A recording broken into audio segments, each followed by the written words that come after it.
The following program is a production of Chilling Entertainment and the creative team at Chilling Tales for Dark Nights, and a proud member of the Simply Scary Podcasts Network. Visit simplyscarypodcast.com to learn more about this and our other weekly storytelling programs. Thank you for listening, and enjoy the show.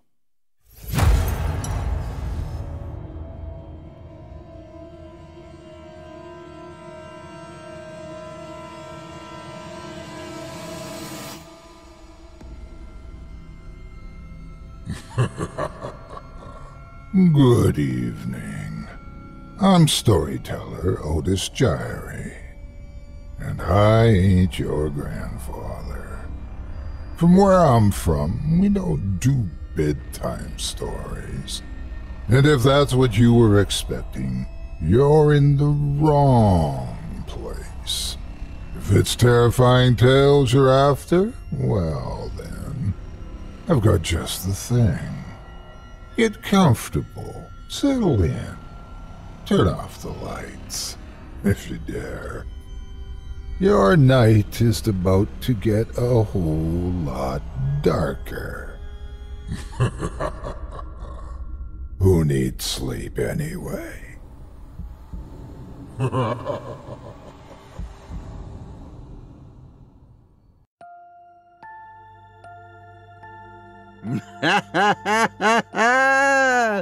Good evening. You're listening to Scary Stories Told in the Dark. Welcome, dear listeners, to Season 15, Episode 22. I'm your host, Otis Gyrie, and in this episode, I'll be performing 3 tales to terrify you, courtesy of authors Kyle Harrison, Dale Thompson, and James Thirlwell. Tonight we'll hear stories of pernicious puzzles, hellish headsets, and wicked websites. You're listening to the standard edition of tonight's program, which contains the first 2 spine-tingling stories. If you'd like to show your support and enjoy an extended version of this and other episodes with twice the terror, visit simplyscarypodcast.com and click Patrons in the upper menu to sign up today. Thank you for your support. Now, it's time to take a walk together down the moonlit trail. So, lock your doors, turn your lights down low, and settle in. The show is about to begin. The Internet. An endless wealth of knowledge and information. And its most important invention, the cat video. Yes, we all love the cute and cuddly things that spring forth endlessly, but what it also becomes is the home of any urban legend you can conceive, from dangerous webcam experiences to places you should never buy things, to stories about alternates. The World Wide Web is a wild place. And tonight, we celebrate that oddity by showcasing some fine stories for you that remind you that sometimes you just can't hide behind a video screen. We kick off our first tale from Kyle Harrison of one of those types of interactive games that are oh so popular. Shame, then, that this one seems to take itself a lot more seriously than most. Deadly serious. Without further ado, I present to you Mr. Riddle's Dark Web Challenge.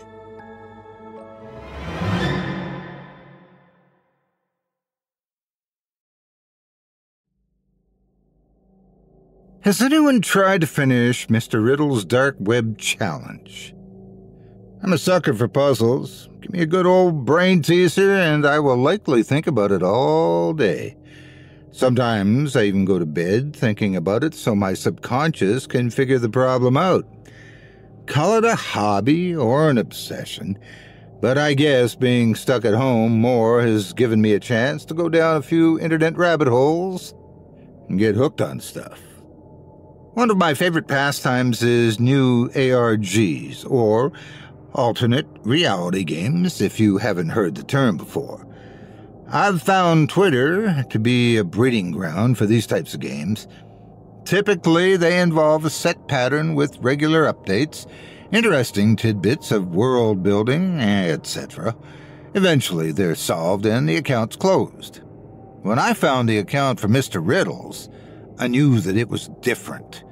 It only showed up on my Reddit feed about a month ago. A brand new account was posting and encouraging as many new members as possible to follow them on Twitter. I'd seen many similar ARGs do the same thing, but after going to their Twitter, I saw the intriguing artwork of who I guessed was Mr. Riddles, and I was impressed. The creators were taking their time with this creation. The first puzzle wasn't even a puzzle. It was just a rhyme with a few emojis. All of those commenting on the initial puzzle were replying with the skull emoji over and over. Day 2 was a little different. The account came out with a list of names with numbers alongside them. Sam 1, Robert 4, Felicia 13, and so on, all the way up to the number 30. I was surprised to find that my name was placed alongside the number 17. All I'd done was like the tweet. I hadn't commented or expressed an interest in being involved, but now apparently I was registered for some kind of contest, and the first challenge was about to begin. I was sent a link to what looked like a typical dark web forum. The rules seemed pretty straightforward. Every day a new challenge would appear on the Twitter feed, and people would try their damnedest to guess. Often, no one could get the right answer. By the end of the day, there was an announcement that someone from the list was eliminated. I think there's only one winner at the end, and the way things are going with these puzzles, it won't be me, one user wrote. Later that same day, a few of us who were hooked on the idea of this bizarre, unsolvable puzzle decided to make a Discord server and start putting our heads together. Hey, the rules didn't say we can't work together, am I right? John, one of the initial mods of the server, said. It sounded like a good idea, but then the next day, he was eliminated. The Discord was shut down shortly after. Not because John deleted it, though, like everything else. It was frozen. None of the channels worked. Another user reported when they tried to DM John's account, he would just reply with gibberish, like a bot had hacked him or the dark website had infected his PC with a malware virus. Or, some suggested, maybe he had really gone insane. Some began to speculate that John must have been a plant. That's someone who involves themselves in the ARG and pretends to be a player, but is actually part of the production behind the scenes to make it more believable. It's also a brilliant tactic to make everyone involved in the game suspicious of each other. Divide and conquer. So when John disappeared, we all just assumed it was just another part of the game. And that changed a few days later when someone heard a news article on the dark web feed. It was a murder in a nearby Tri-County area. But what was really eye-catching was that it said the person died playing an online scavenger hunt. I clicked on it and read in gruesome details how the person had become convinced their sibling had a clue to the puzzle sewed onto their body. A transcript of their confession said that it was because they couldn't stop playing the game.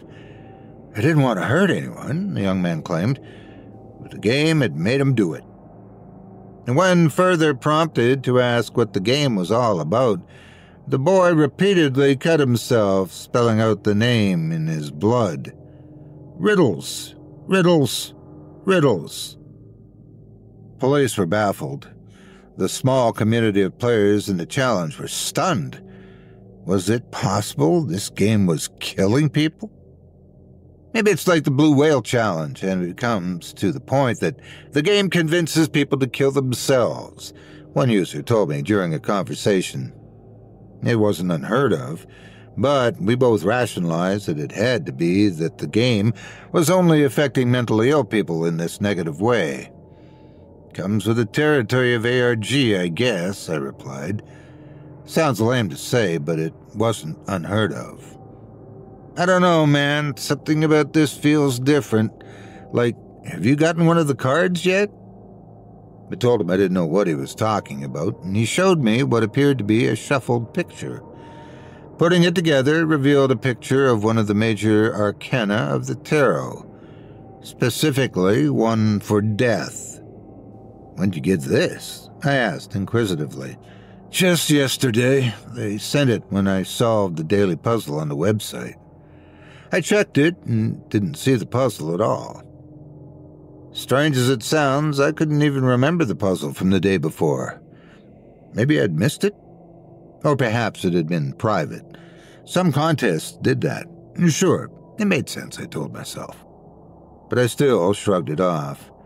They likely are going for the horror angle just to try and scare you, I said.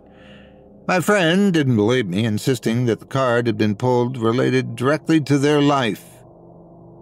Let me ask you something. Did you ever actually give the contest your name? He asked. It made me uneasy when I realized they hadn't either. Was someone doxing us? Trying to gain information on our personal life without us realizing it? Their concern grew over the few days that passed as they began receiving odd messages from the person in charge of the Twitter account. These riddles are bothering me, man. It's like I feel I'm constantly being watched. Somehow, they always relate to whatever I'm doing. It's really weird. I got a friend who works in cybersecurity. Let me see if I can figure out who's running the show. In the meantime, just report it to Twitter, I retorted, wondering if the game was beginning to take a toll on my friend's sanity. We didn't know each other, IRL, and given that the game was becoming more difficult by the day, it felt like we needed to rely on each other now more than ever for a good outcome. I even tried to suggest that they take it easy and take a break, but they didn't listen. I understood because I was too invested to quit either. The next day, I got my own unique puzzle. This one was a cipher. For the life of me, I couldn't figure it out. No clues to discover what the keyword was. Nothing even remotely connected. I started putting in random combinations, like my last name, my father's last name, anything. It wasn't working. Then I researched and looked up the ancestral name of my family and put it in, too. To my surprise, it gave me a result. The word was cursed. I'm not sure why, but as I saw that cipher make sense to me, I got this sinking feeling in my chest. I felt like I was being watched. I tried to contact my friends to tell them that I was starting to grow concerned about this game, but they didn't respond. Their Twitter had been deactivated, erased. I went to Reddit next to see if I could glean any further information on the account connected to Mr. Riddles. There was still just that one singular post from a month ago. The only connection I now had was the dark web. Maybe I was still overthinking it, but part of me was becoming convinced that this was not an ordinary game. For one thing, instead of posting a daily puzzle on Twitter like before, the website started to DM me, just like it had done to John. It was showing me disturbing images of gore and violence, each one more graphic than the rest. It was all these red flags telling me that I should just turn away. For some reason, though, I kept looking to determine what the clues meant. I was convinced that it was another puzzle masquerading as something else. A taunting DM unexpectedly revealed an important clue. Find your friend and you'll find the rest. Did it mean the one I'd been talking to online? It occurred to me they'd gone silent for a few days, and I hadn't realized. I scrambled the pictures faster this time, using his name as the answer. It revealed 5 other names. I didn't recognize any of them. Searching them on Google, I discovered that all were dead or missing. What was this game? I shuddered as I went to bed, trying to close my eyes, and not think about Mr. Riddles, those haunting deep eyes that had no face. The dark madness that had swirled back and forth amid his aura. He was a devil, come to take human flesh and tear us limb from limb. His clothes were a patchwork of colors, sewn together and worn out over time. A long brown leather coat draped over most of his figure, and his shaggy hair covered his face. 2 yellow eyes gently opened and closed in the shadows of where his face should be, but nothing else could be seen. His hands were gloved, and his feet covered by oversized boots. There was a ragged cane leaning beside him that had bite marks up and down, and as he spoke, he grabbed the cane and leaned up a bit once we noticed him. He came to play and thought you were done, but when you stop, then I get to have my fun. And he made this strange laugh that I can never forget. It was bizarre and echoed through my head. He reached for me and told me a secret. The game can't be won except by me. Give up, and you'll be free. He then cut me right across my chest with his fingernails. I screamed at the top of my lungs and jumped out of bed. Ripping my shirt apart, I looked down at my chest to find that it was, in fact, bleeding. I rushed out of bed into the washroom, scrambling to get some water on my face. The water got scalding hot and I had to pull my hands back. The room got hotter and hotter, steam billowing, and smoky letters forming on the other side of the mirror. In the shadows behind me was the form of Mr. Riddles. We're not done until I say. You'll have no choice but to play. As I turned to confront the apparition, my bathroom seemed quiet and lonely. Just me and my paranoid mind losing sleep over some stupid game. I told myself as I reasoned that the wound had been self-inflicted. There's no such thing as a digital ghost, or even a real one. I just needed sleep. As I laid back down, I heard the laugh again. It kept rattling in my head as I struggled to go to sleep. I don't think it stopped until the next day when I reluctantly got online and responded to one of the puzzles. There were 3 choices. It felt like none of them could be correct. I just needed my brain to catch a break and shut down for a little bit. But that didn't happen. The second I solved the puzzle, someone sent me another, and then another. I shut off my phone and determined that I had spent way too much time on this internet rabbit hole. I wasn't going to let Mr. Riddle's game control me anymore. Or so I thought. That day at work during lunch, one of my coworkers was doing the daily jumble. It's harder than usual, he said, showing it to me. I was studying the drawing, though. It was a white rabbit with the number 17 on it. The same number that I pulled as a participant for the contest. How in the hell? Can I see that for a second? I asked nervously, taking the paper away and staring hard at the mysterious picture. The rabbit was talking to someone who was hanging upside down, and the caption read, "How do we decide who wins now?" followed by 2 blanks. I immediately started to unscrabble the words. Each one was more disturbing than the last. Then a clear answer began to form. Everyone loses. I crumpled up the paper and tossed it away. My coworkers thought I'd lost my mind, and maybe I had. This game was controlling my life, and I couldn't even escape it if I tried. Was it really driving me mad? I started to hallucinate. Mr. Riddles was around every corner constantly taunting me to play a game. It felt like each time I'd try to ignore him, things got worse. But I tried as hard as I could to stop the game from going further. First, it was only hurting me. My stomach would constantly ache, or I'd get a severe headache. And then, of course, the hallucinations and the nightmares continued. Mr. Riddles was everywhere I was. Was I the only contestant left, and now he was haunting me? Sometimes I would hear this nightmarish song hum in my head. It was like something out of a haunted carnival, dissonant organ music mixed with vaudevillian strings. Hey, diddly-do. I have some riddles for you. Who's big and mean, but not quite green? Hey, diddly-do. I know the answer, do you? Hey, diddle-diddle, can you solve my riddle? Who's watching when you lie and snickering when you cry? Come, play the game, you'll never be the same. Hey, diddle-diddles, why don't you come meet Mr. Riddles? He'll keep you busy from 5 to 3 and never leave your company.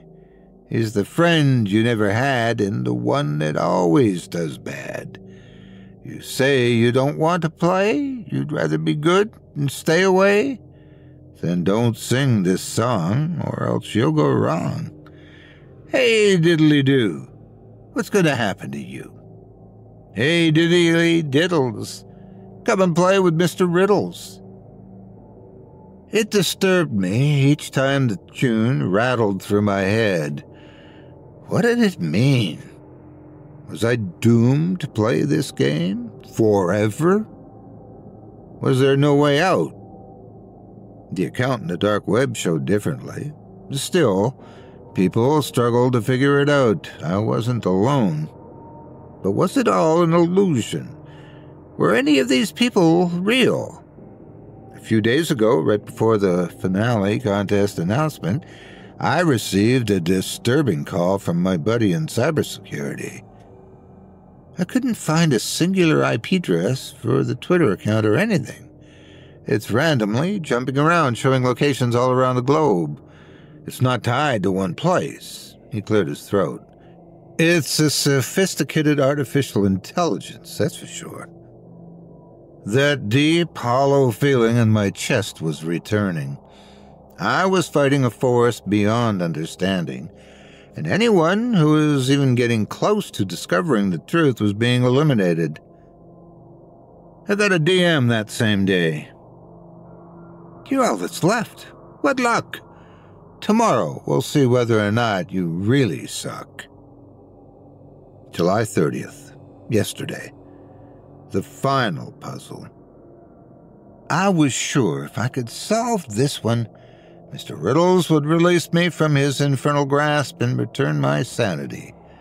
I was expecting something complicated, but what I got was much more than that, an enigma. In case you aren't familiar with them, enigma puzzles were codes designed by the Germans during World War II. It took Britain nearly to the end of the war to solve some of the encryptions because of how difficult they were. There were so many varieties that some have been considered to be the most challenging test of mental strength ever known to man. This is what Mr. Riddles was taunting me with, challenging me to finish a puzzle that had stumped much smarter men than me. There were scrambled messages I couldn't make heads or tail of. Like so many other ciphers, I needed a keyword.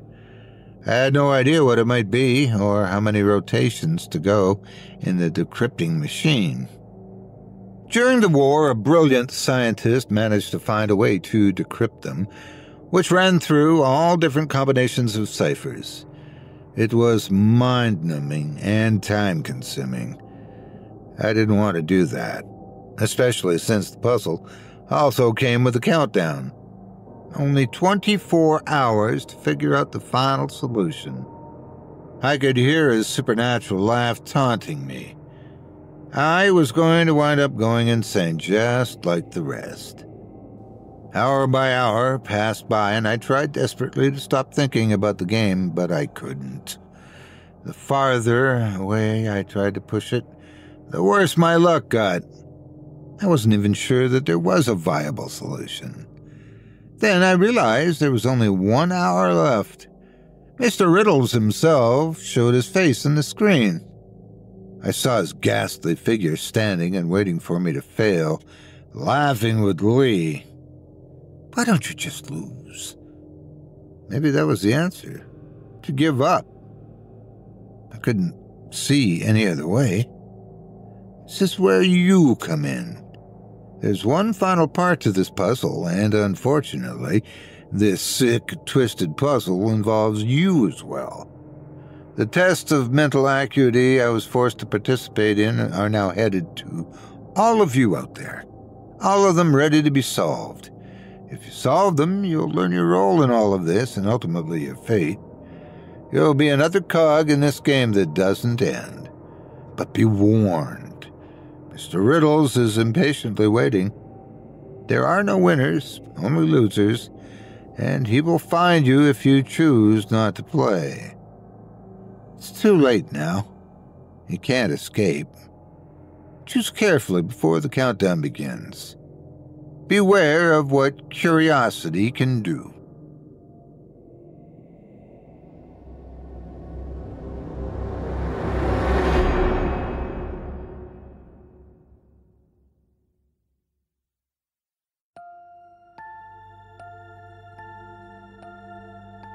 I hope you enjoyed Mr. Riddle's Dark Web Challenge by Kyle Harrison, as performed by yours truly.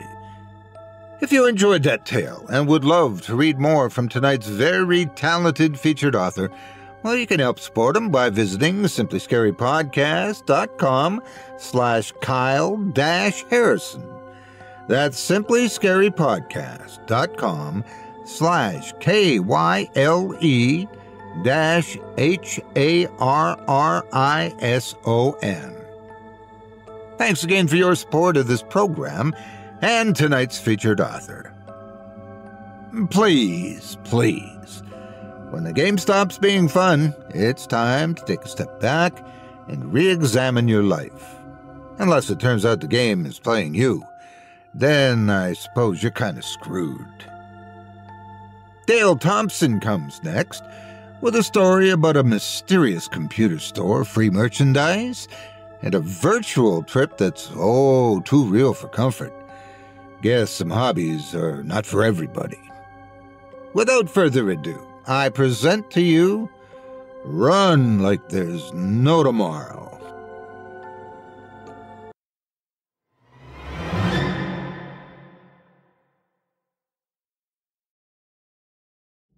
Let me start by saying that I'm unsure how much truth I want to let you know.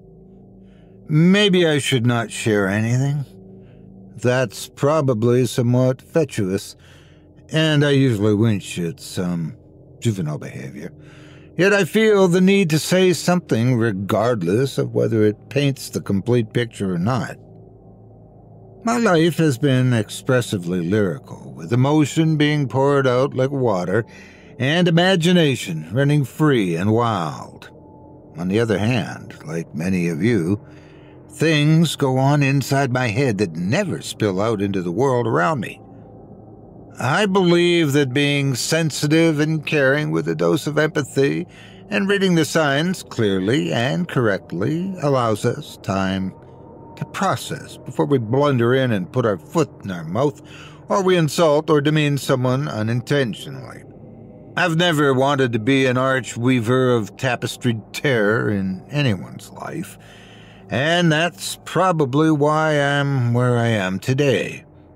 I've lived my life with much spice, pungent at times, but some people understand bold flavors and have a more discerning palate than others. I am, of course, speaking metaphorically. Some things should be left unsaid. Some mysteries should never be solved, and some secrets should never be spoken. I'm putting myself in a compromising position because I doubt whether it will be possible to tell this story without making myself vulnerable. Because I believe this may be the last tale I will be telling. What harm can the truth actually do? They say the truth will set you free. What's being free? I have never been free. I've always been bound to something, or something has been bound to me. I have dragged a chain that has held me back since the day I was born. Now the terrible reality of it all has come crashing down, and I think I should crucify the players in this game called life. What is life but being born, living, or not having a life, then dying?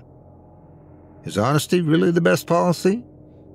My honesty is not a celebration. I would better describe it as a mournful dirge. Yes, that's it. A requiem to lament the dead. So, if you want the truth and desire my honesty, I present to you a hymn of regret, coupled with weeping and wailing, to commiserate the life I almost had. It all began with a puff of wind in my face, which caused me to turn my head slightly to see a computer store with the strangest sign posted. The sign read, "The denizens of cyberspace awaits you." Beneath the sign, in some small letters, were other familiar words. Data superhighway, internet, World Wide Web, global village, information servers, social media, hyperspace, and several more details that I didn't bother to read. I was intrigued by the word denizens. After all, the word denizen, to me, sounded like habitations or residency. I entered this computer megastore that I had not previously known existed. Out of nowhere came a high-pressure salesperson, a woman, Asian, who talked faster than I could compute, but what I was able to store was, "Welcome to Otherworldly Cyberworld. Our goal is to give you the experience of a lifetime, to transport you from the tangible into the impossible, and within the impossible you can build whatever life you so choose." I was so unaware of what that even meant, but out of politeness, I said, "Sure, sign me up." "You've made an excellent choice," she communicated, and then paused for me to tell her my name. Oh, yes, of course, I'm Howard Tillman." I introduced myself dumbly. I followed this woman to the counter. She reached under the counter and produced a box, a sealed box in plastic. It looked like the size of an old VHS tape. Inside this box is a brand new life, the road to serendipity. You simply plug this small machine into your USB port, place the hands-free glasses on, and follow the instructions. You'll be transported to your own kingdom.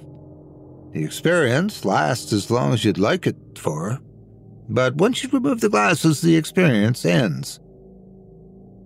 At the time, I was not actually looking for any sort of experience, but the pitch she gave me sure sounded intriguing, and I was not doing anything any better with my day.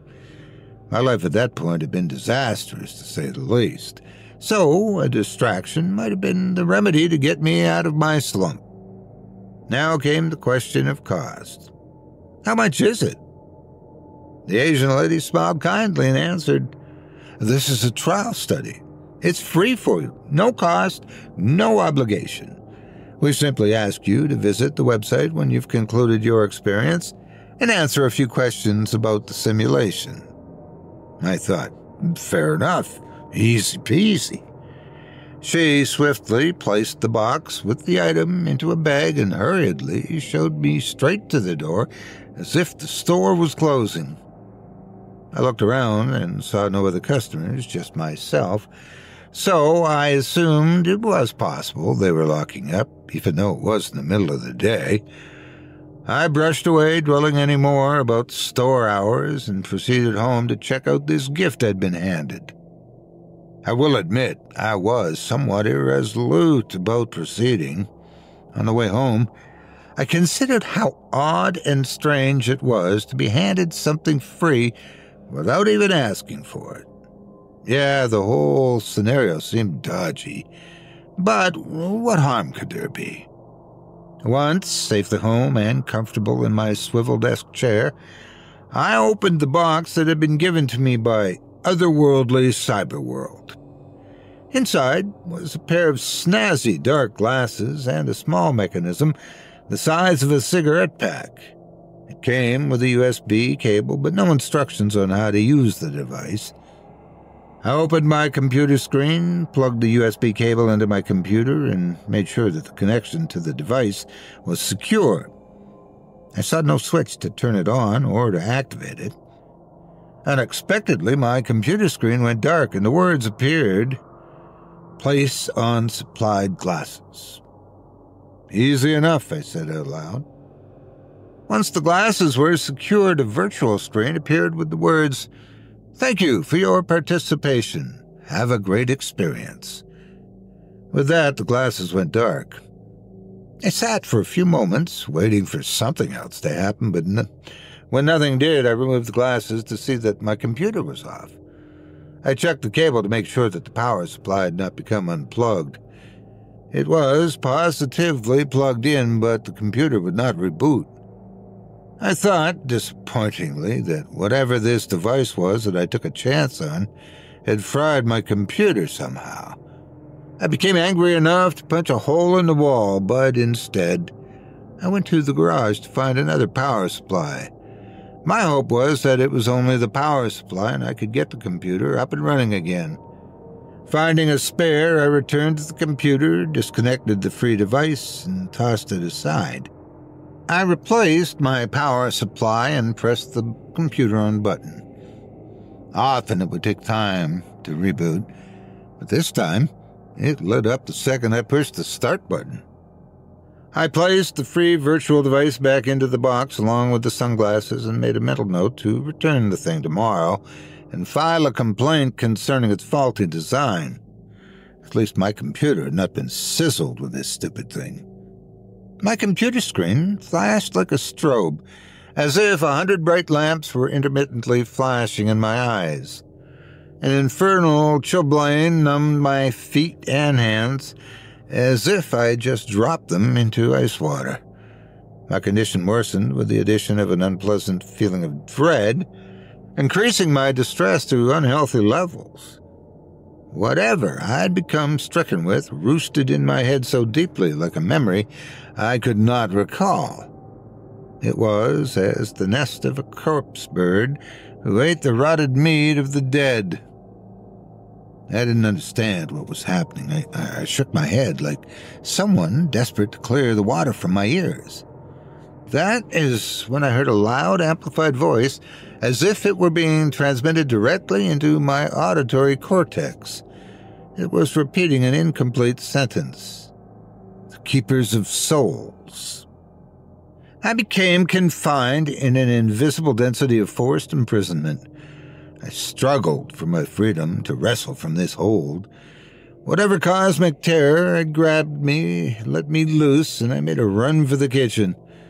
I was in flight or fight mode, acute stress response. I had no weapon to defend myself with, and I saw no enemy, so I ran as if my life depended on it. I hit the back door as if levitating, and I went outside.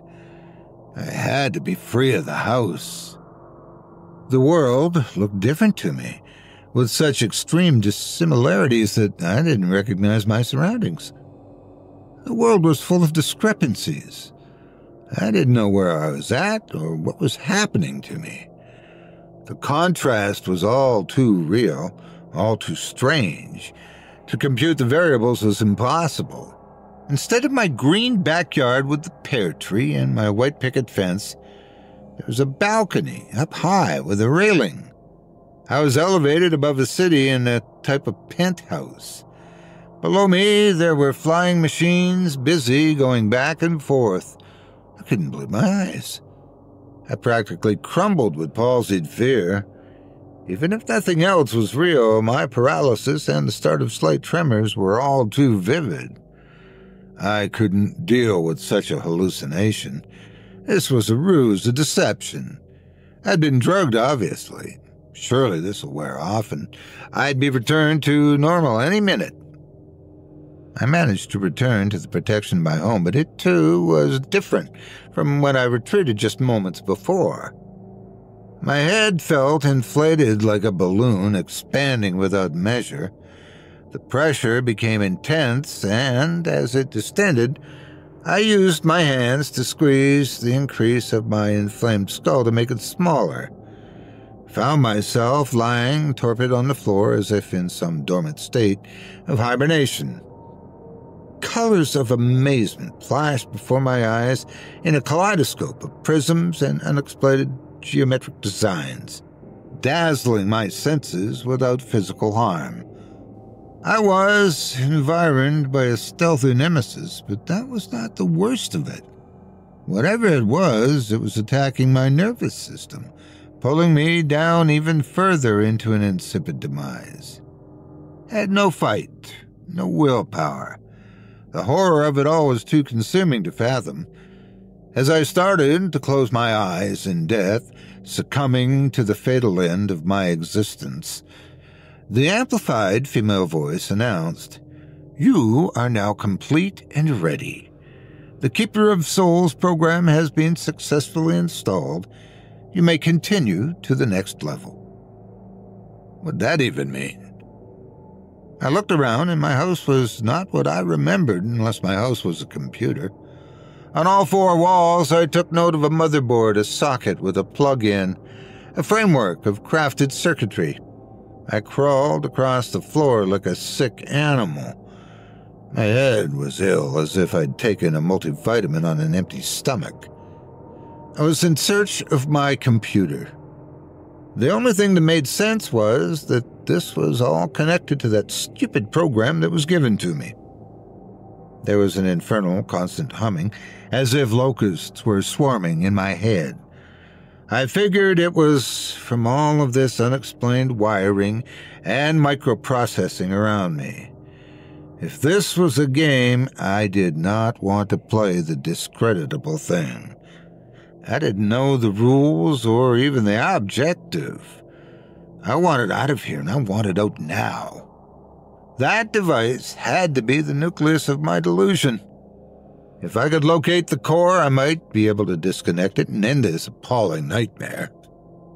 It seemed I crawled through corridor after corridor of uncharted catacombs, and the further I crawled, the more deserted I became.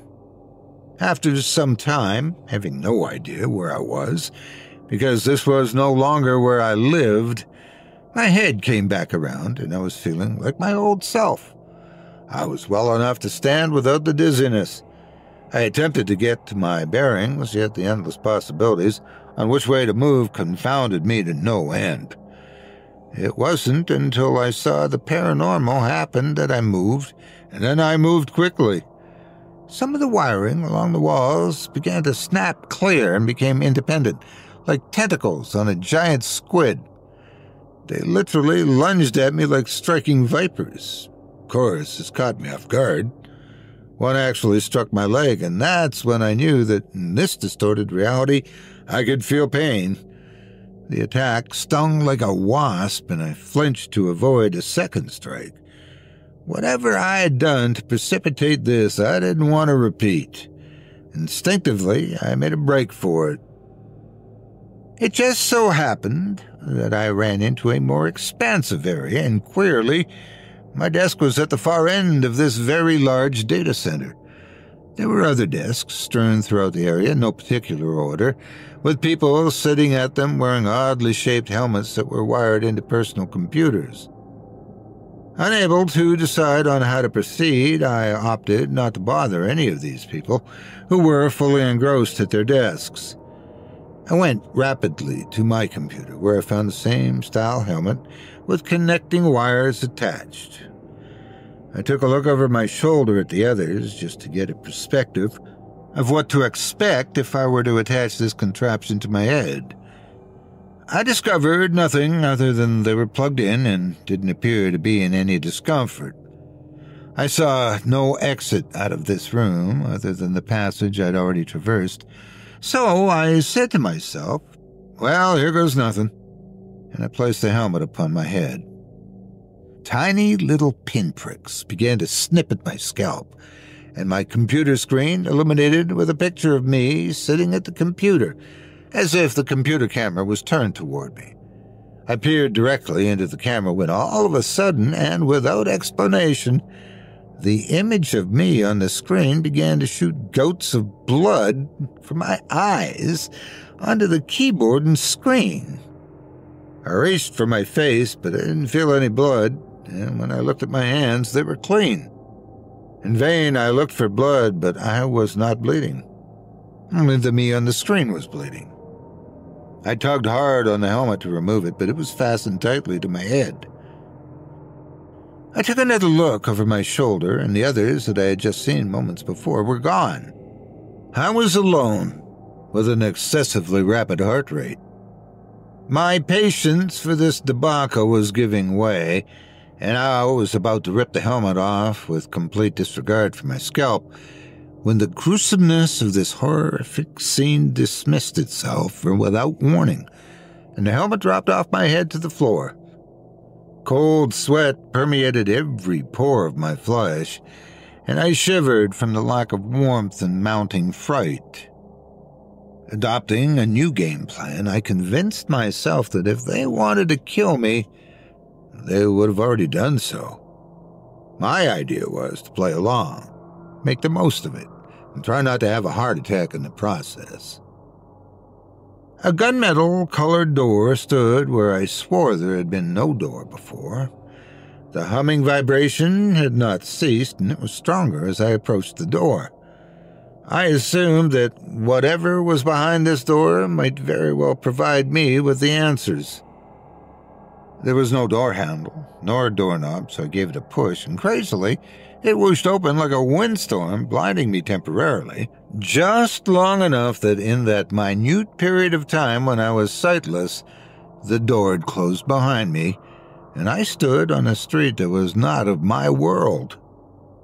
I was in a futuristic city that was so clinically, brilliantly polished that everything appeared to have a buffed-out lacquer applied to it. Every unusually shaped building gleamed and glistened under an artificial light of which I couldn't find the source. The citizens were dressed neatly in one-piece outfits, men and women alike, in silvery sheened garb. I compared my own clothing, and I too was dressed identically. Impossible. This was beyond any ingenuity that I'd ever even heard of. I stopped one of them, and I asked him politely, "Where are we?" He warmly answered, "Oh, I see you are a new arrival. Have you reported in yet?" Dumbfounded, I answered, "No, I have not. Is that necessary?" "Indeed it is. If one doesn't report in, you'll be considered as malware, and the scan team will see you as a virus or infection. If you're not cleaned entirely, you'll be blocked, which is worse than death itself." His voice had a worried tone which unsettled my nerves further. "Can you point me to the direction to report in?" I asked, believing that this was necessary and must be done immediately. "Well, it's just across the street," he pointed. And across the street was a sign as plain as the nose on my face, which read, "Report in here." This was so mind-boggling to process. I thanked the man and made my way across the varnished, shellac-smooth street to this processing center. Thankfully, there was no queue, but there was an unaccountable allure to this place, as if I was supposed to be there. It was not so much tantalizing as it was horrifying. At the counter, behind a thick, impenetrable glass, sat a young woman who appeared to be human, but as I got closer, I observed that she was plugged in. She was an artificial intelligence desk, connected by numerous wires that fed into a computer to her left.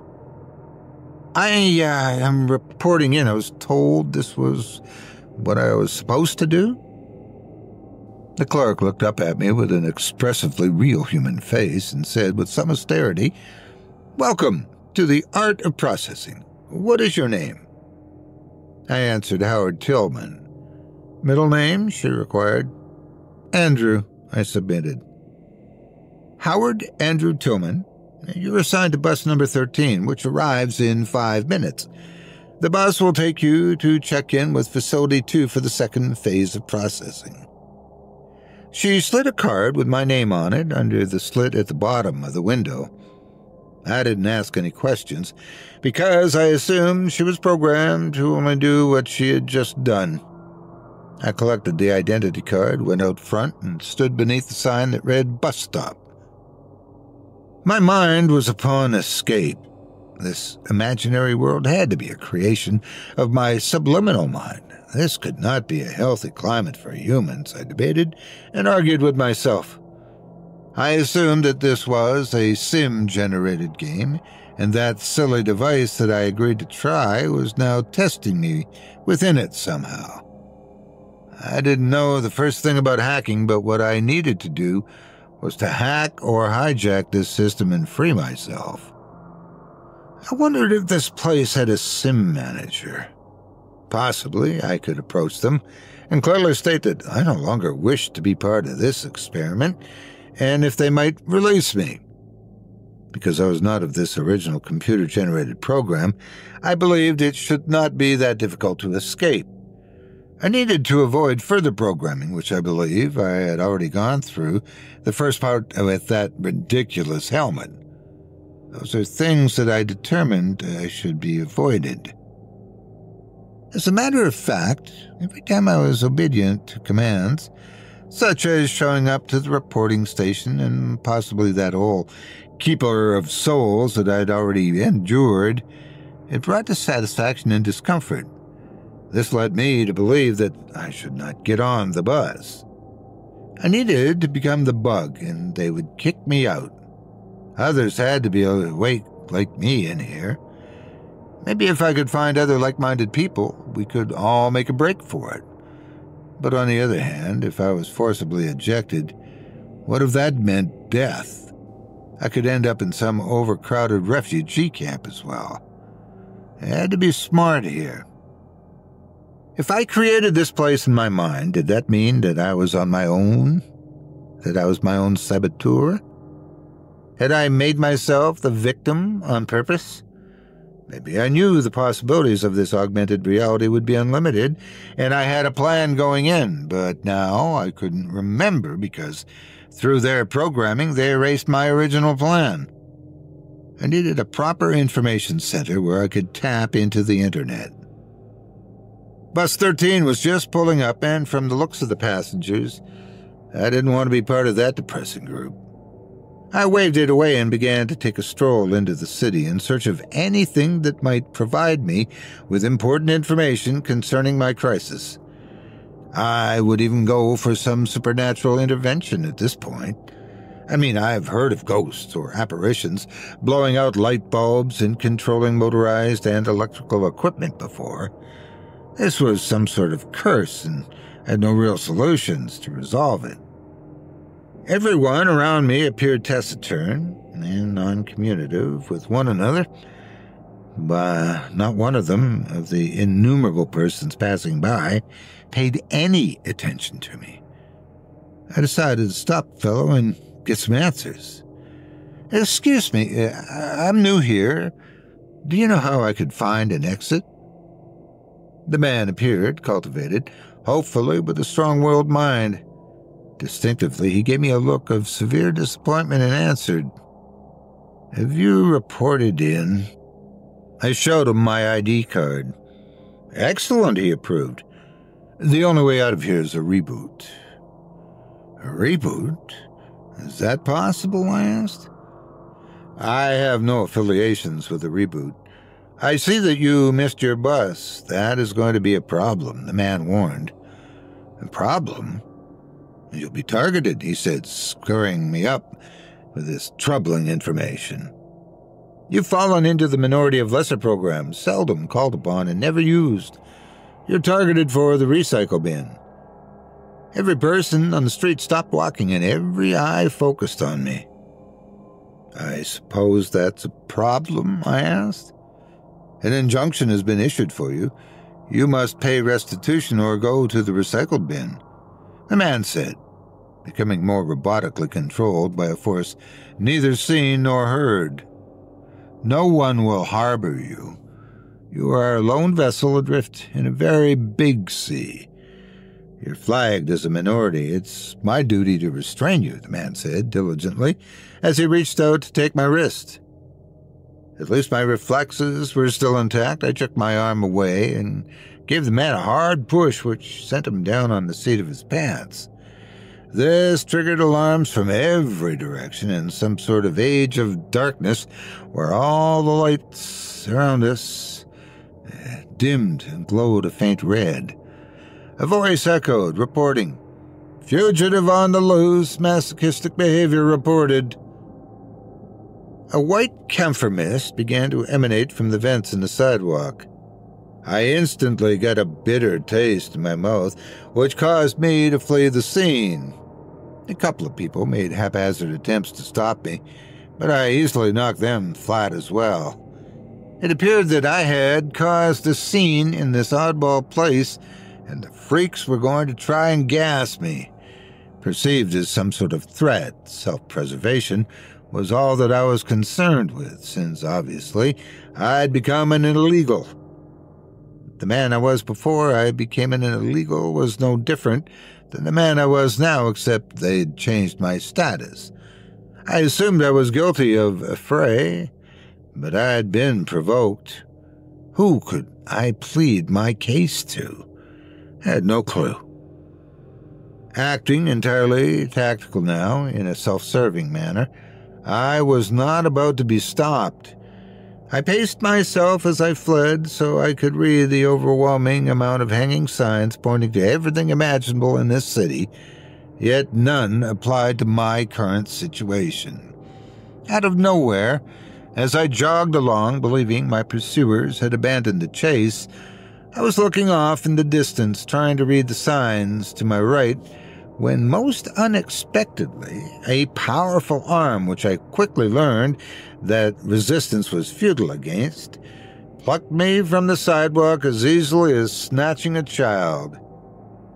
Down into a darkened pit, it was much like a sewer system, but not as pungent, I was dragged by this unknown entity who had not yet identified themselves to me. I kept my mouth shut, not wanting to make things more eventful as they had already become. When I invariably was finished being dragged, I saw a towering figure hovering over me. He glared at me with disapprobation. It was the same look of disapproval that I remembered my mother giving me when I had done something really stupid and uncalled for. Initially, I was going to let you fend for yourself out there, until I realized that you're just arrogant enough to get yourself erased. The big voice swallowed around me so naturally and smartly I yielded to the big man. I felt helpless as a newbie in a maximum security prison put in the same cell as a man named Bubba. Since I never got to know his name, I will call him Bubba.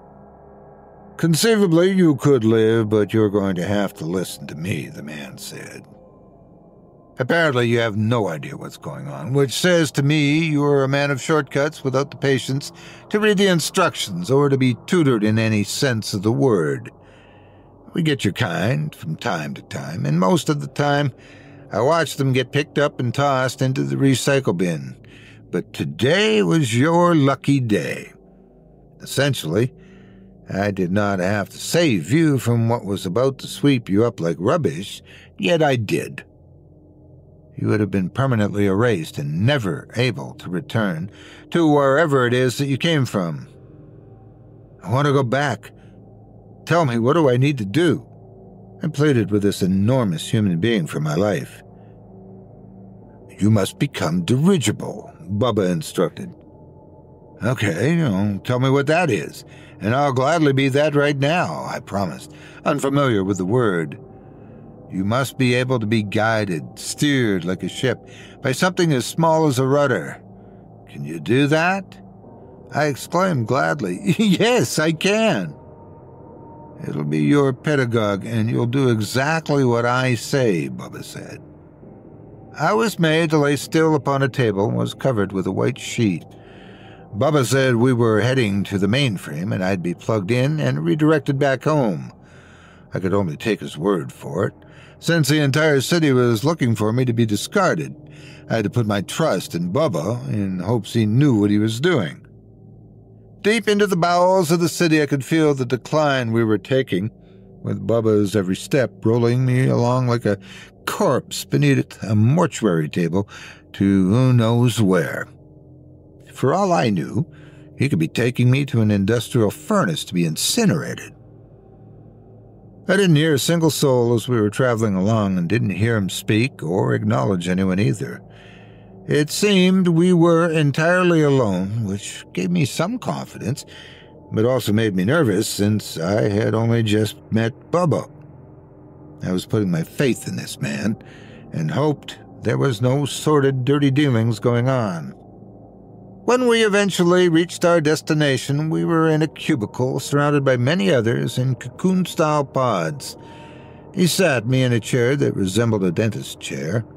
That in itself was intimidating. I cannot recall one pleasant moment of ever laying back in a dentist's chair. He hurriedly began to attach translucent cables and dangling wires to my head. "You're going into the trunk. This is going to hurt," he warned, then pushed the only red button on the console in front of me. The severest neuralgia of excruciating pain surged like a hot iron through my frontal lobe and into my cortex. I stiffened as a man executed in the electric chair. I prayed to dear God in heaven that he would take my spirit or knock me out cold, yet neither happened. I endured this prolonged torture for every bit of 15 to 20 seconds. In that time, I saw the darkest phantoms. These phantoms looked like small packets, and somehow I was being crammed inside of this ungodly demonic entity, wedged so tightly that I could not breathe. Within this pocket, in the hands of this dark, ominous figure, I saw myself being broken up into tiny pieces, floating in the ethereal world like particles of dust. I was being routed through a data network, and when I came to the end of the journey, which was not as painful as that red button Bubba pushed, I was reassembled again at destinations unknown. I'm unsure if I had become pixelated in the process, but as of now, the retrieval process has not happened. As far as I can tell, I'm alive, but unsure as to whether what I experienced was serial processing or parallel processing, which leads me now to understand the importance of the bus I was to take. That's bus with 2 S's. These dust particles, as far as I can see, are numbers. I see 1s and 0s. I'm unsure if I am a memory or storage, but I am scattered in these minuscule particles, and this is my postcard to the real world, the world I'm from.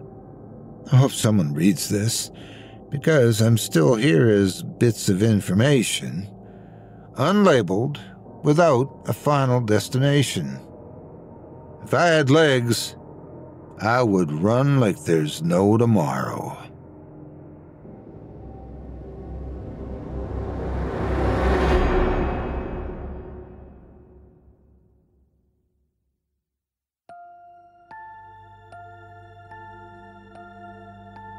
I hope you enjoyed Run Like There's No Tomorrow by Dale Thompson, as performed by yours truly. And if you enjoyed that tale and would love to read more from tonight's very talented featured author, you can help support him by visiting simplyscarypodcast.com/Dale-Thompson. That's simplyscarypodcast.com/DALE-THOMPSON. Thanks again for your support of this program and tonight's featured author, as well as all of our authors who provided us with stories tonight. Now, before we go, I'd also like to take a moment to thank you personally for joining me on this episode of Scary Stories Told in the Dark. If you enjoyed what you've heard on today's program, please take a moment to stop by our iTunes page or wherever else you listen to your favorite podcasts and leave us a 5-star review and a kind word. It makes a huge difference, and it would mean a lot to us. If you would like to hear a premium extended edition of tonight's and all of our other episodes, featuring Twice the Terror, visit simplyscarypodcast.com today and click the Patrons link in the menu at the top of the screen. You'll find yourself at chillingtalesfordarknights.com, where you can purchase season passes for this podcast and our other quality storytelling programs, or become a patron for as little as $5 a month and get access to our entire audio archive dating back to 2012, all of it ad-free. If you happen to use Facebook, Twitter, Instagram, or YouTube, you can follow and subscribe to Chilling Tales for Dark Nights there, where you'll get all of our latest updates and new releases and have the chance to interact with us each and every week. You can subscribe to me on YouTube as well at the Otis Jiry channel, where you'll find releases of my series, Horror Storytime, dating back to 2014. And you can find me on Facebook, Twitter, and Instagram, too. Just search for Otis Jiry. Until next week, stay spooky. Get some sleep, if you can.